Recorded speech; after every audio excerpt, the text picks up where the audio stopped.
In this tutorial, we will assemble a centrifugal pump step by step. First, let us look at all the components needed to build the pump. The impeller, shaft, and casing are the main components of the pump.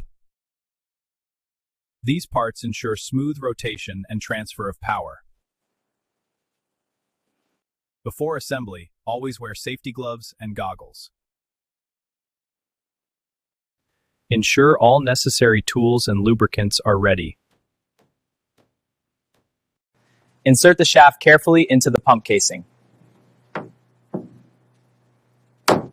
Align the shaft properly inside the casing. Next, fit the impeller onto the shaft. Looks good. Make sure it's seated.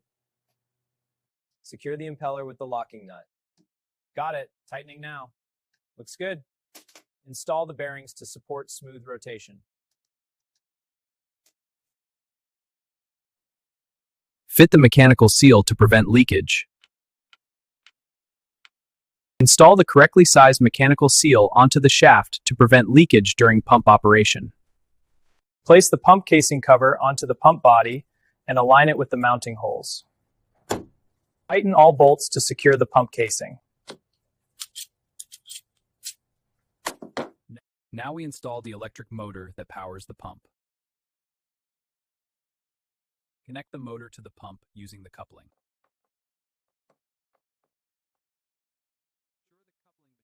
Ensure the coupling is perfectly aligned. It looks good from here. Good. Now let's secure it. Ensure the coupling is perfectly aligned. It looks good from here. Good. Now let's secure it.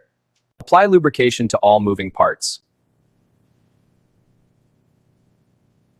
Rotate the shaft to ensure smooth operation. Rotate the shaft to ensure smooth operation.